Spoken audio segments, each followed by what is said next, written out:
안녕하세요. 뻔뻔한 복덕바입니다. 구독과 좋아요, 알림 설정, 회원가입 부탁드리겠습니다. 오늘 아침 환율은 다시 후라이팬에서 반숙이 되든 완숙이 되든 달걀이 촤르 소리를 내면서 튀겨지고 있는 모습 고스란히 보이고 있죠. 환율이 어젯밤을 지나서 새벽에 이르러서는 거의 정점 수준에 치닫고 있는 걸 볼 수가 있겠고요. 1,400원 넘어섰었습니다. 그러니 이런 상황 그대로 지켜볼 수 없는 한국은행으로서는 공격적인 방어 실드를 칠 수밖에 없는 건데, 캡틴 아메리카 방패보다 견고할 수 있는 달러 보유액을 10분 발휘해서 원화같이 방어하는 데 총력을 기울여야 하는 때고, 계속적인 쉴드 스탠스인데도 환율이 이렇게 폭등하면서 좀처럼 화라산의 뜨거운 기염을 토해내는 것을 감당할 재간이 없는 거죠. 정말 요즘 환율은 미쳤다라는 말이 딱 어울릴 정도로 긴박하게 올라가고 있는 걸 볼 수가 있습니다. 산 정상으로까지 치닫기 위해서 베이스 캠프 나온 이 산악인들의 심박수도 아니고 이렇게까지 치솟게 되면 환율 시장은 계속되는 공포가 깔릴 수밖에 없는 거죠. 고금리, 고물가로 치부되는 지금 부동산 시장에선 고환율이라는 이 악재가 가장 빠른 이 파급력을 가진 중심 기둥이 될 수가 있는 건데, 확실히 이게 단기적인 현상이 아니라는 것에 더 큰 문제가 있다는 얘기죠. 거의 1,500원 선을 쉽게 뚫릴 수 있는 상황인데, 이게 지금 방어전선에서 치열한 접전이 주고받는 형식으로 진행이 되기 때문에 오전에는 이 방어전선이 티격태격하면서 1,390원까지 머무르다가 다시 야밤에는 1,400원까지 올라가는 그런 아주 이상한 형국이 계속되고 있는 걸 볼 수가 있죠. 무슨 6.25 전쟁 때 밤낮으로 진영이 바뀌는 고지전을 방불케 한다는 얘기입니다. 아마도 연말 지나서 내년에 이르기까지 이런 환율 궤적은 조금씩 단위수를 위로 밀어 올리면서 1,500원 선을 넘어서서 1,600선까지도 밀려 올라갈 가능성 아주 많다는 얘기입니다. 이런 현상이 장기적으로 지속이 될 건 바로 기준금리가 상당히 비상하게 돌아가고 있기 때문이죠.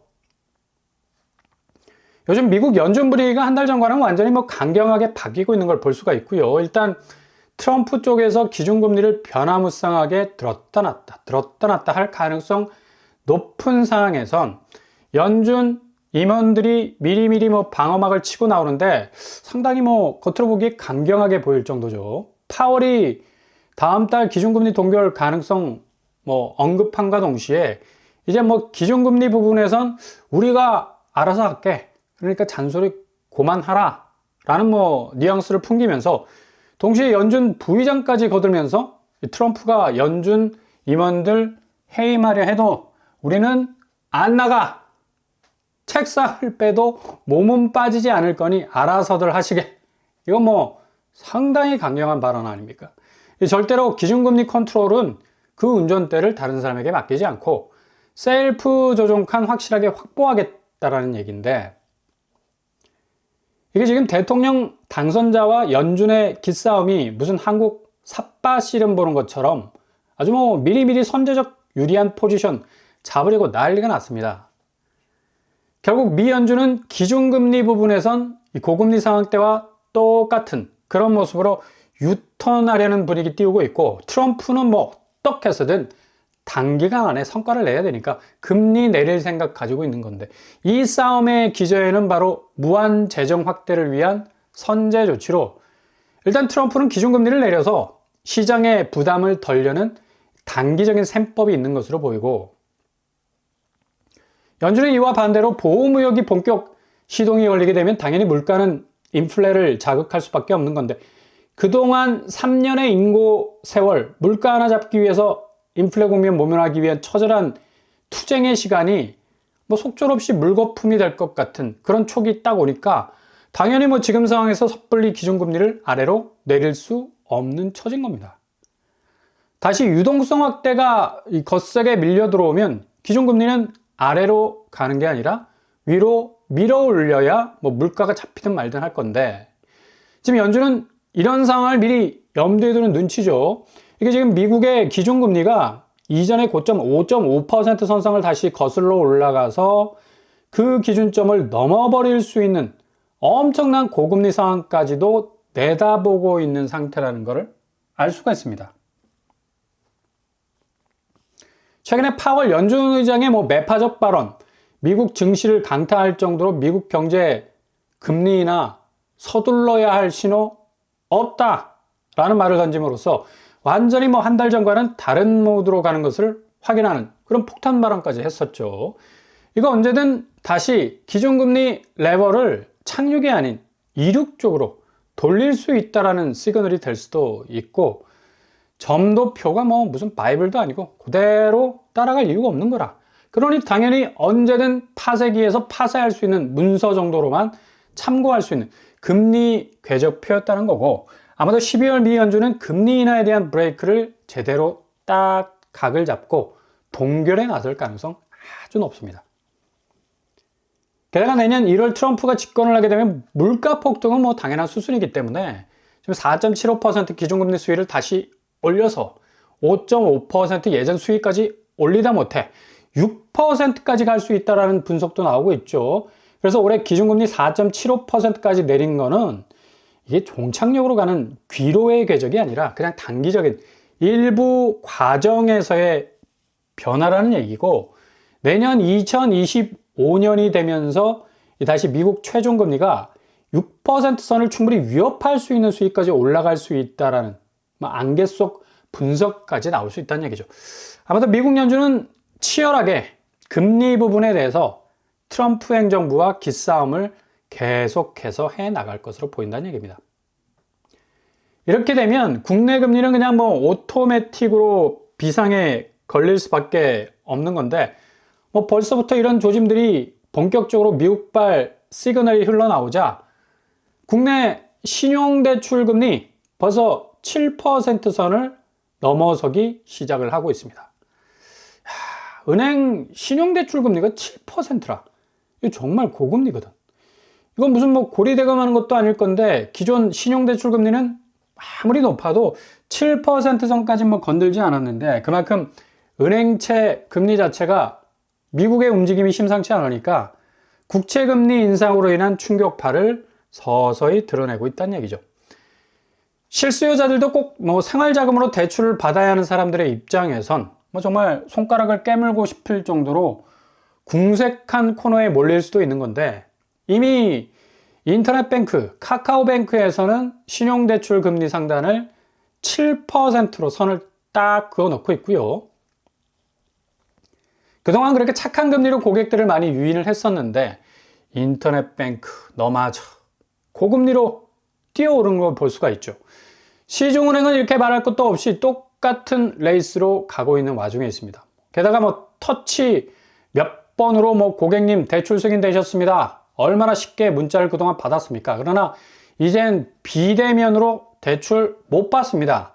줄줄이 비대면 창구 닫아버리면서 이렇게 기본 환율이 강하게 움직이기 시작하니까 금리 시장도 동시에 출렁거리기 시작을 하는 거고, 강달러 현상, 당뇨 지표하고 똑같죠. 이게 당 수치가 불안정하면 모든 합병증을 불러올 수 있는 위험 인자가 되는 건데, 환율 지수가 1,400원을 터치하고 있는 상황에선 모든 경제 기저의 지표들이 일사불란하게 빨간불이 들어올 수밖에 없는 거지.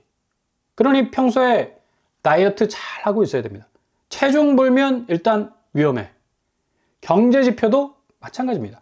한국은 이런 다이어트 시기를 이미 놓친 상황이라 지금 가계 빚이 2,000조를 정조준해서 가고 있는 형국 아닙니까? 이미 대출 총량을 넘어선 은행들은 올해 주담대는 창구를 셧다운하고 있고, 벌써 내년 2025년 주담대 신청을 받을 정도로 다시 빚 창구는 오픈을 하고 있는 실정입니다. 대체로 은행 대출이 규제로 막히면서 수요가 10월, 11월에 본격 몰리면서 주담대 물량은 거의 증발이 되듯이 휘발성이 아주 강하게 날아가 버렸는데, 이게 올해 2024년도 잔액이 다 소진되어 버리니까 당연히 2025년 1월부터의 신규 접수권을 받게 될 수밖에 없는 거죠. 이미 국민, 신한, 하나, 우리, 농협 5대 시중은행의 이 가계대출은 10월까지 19조 원이 폭주하게 됐고요. 당초 목표치가 11조 정도였는데 그 허들을 훌쩍 넘어갈 정도로 167%에 달하는 수치를 찍게 됐다는 얘기죠. 자, 이렇게 부채 문제가 다이어트가 되지 않으니까 가장 현실적인 치명상을 줄 수 있는 이 고환율이 금리를 밀어올리는 고금리로 전가가 되고, 이건 부채를 완전히 2단 엽차기로 때려 박아가지고 갈비뼈가 몇 대 나갈 정도로 치명상을 주는 건데, 결국 그렇게 주담대가 급증했던 모든 수요가 발목에 차고 있던 게 다 빚이라. 그 개인의 빚들이 고금리라는 충격을 이렇게 급박하게 받게 되면 죄다 시한폭탄으로 변하게 된 개인 건전성의 위기로 급작스럽게 돌변할 수밖에 없다는 얘기예요. 그러니 환율 완화가 만들어가는 위기라는 게 얼마나 심각한가를 고스란히 보여주는 공식들이 이미 한국 부동산 시장에서 시전이 되고 있다는 얘기죠. 미국발 기준금리가 다시 역으로 가게 되면 당연히 환율 올라가. 이건 다시 금리 들어올려. 주담대를 가져간 개인들이 더 이상 빚 규모를 줄이지 못한 상태에서 칼 같은 고금리에 또다시 허우적거리게 되고, 결국 개인 디폴트, 집을 잡을 수 있는 게 아니라 오히려 그 집으로 인해서 모든 걸 놓쳐버리게 되는 경매 시장의 폭주로 이어지게 되는 현상이 지금 경매 시장에서 일어나고 있지 않습니까? 이게 결국에 매매 시장에서 결국 위기를 고스란히 떠안기 싫어하는 거래 절벽으로 이어질 수밖에 없는 거예요. 10월 거래량이 회복된다는 말과 달리 지금 21일인데 3,400건 선상에 머물고 있죠. 하루에 100건에서 200건 정도로 추산해봐도 4,000건 조금 넘는 추세로 갈 것 같기도 하고요. 지난달보다 1,000건 정도 늘어난 것처럼 보이지만 10월이 거의 피크라는 점을 감안한다면 거래량이 정말 훅 떨어지고 있다는 걸 볼 수가 있습니다. 11월 거래량은 더 깔아앉고 있죠. 700건 수준에 머물고 있습니다. 이젠 매매 시장에서의 수요 잠수를 제대로 타고 있다는 얘기. 이게 그냥 지금 경제 현황과 부동산 시장은 수학 공식처럼 착착 들어맞고 있는 걸 볼 수가 있죠. 변수가 그만큼 크다라는 게 전체 경제 지표의 방향을 한쪽 구석으로 계속 몰고 있는 상황이 지속이 될 수밖에 없다라는 그런 결론이 나올 수가 있다는 얘기입니다. 아무튼 미국 연준의 비상한 움직임, 그리고 내년 미국 행정부가 바뀌면서 드러나는 또다시 부상하는 기준금리 인상의 속도전, 이런 이유로 달러는 초강세로 가면서 전체 금리 시장은 금융권을 강타할 거고, 고환율, 고금리, 고물가로 인한 기승전 부동산 쪽의 마지막 타격은 상당히 큰 시장의 조정 장세를 나타낼 것으로 전망이 되니까 예의주시하시면서 준비하실 수 있길 바랍니다.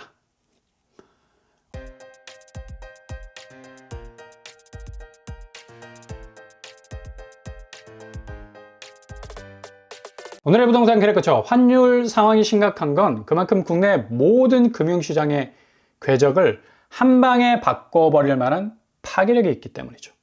이 파월의 폭탄 발언이 결국 기준금리만큼은 다시 유턴할 수 있다는 그 시그널, 결국 한국 내 2,000조 가까워지는 가계빚이 더욱 위태해질 수 있는 엄청난 상황 변화로도 이어질 수 있다는 점 기억하실 수 있길 바랍니다. 잘만 준비하시면 정말 이전에 찾아볼 수 없었던 놀라운 기회들이 여러분들에게 찾아올 겁니다.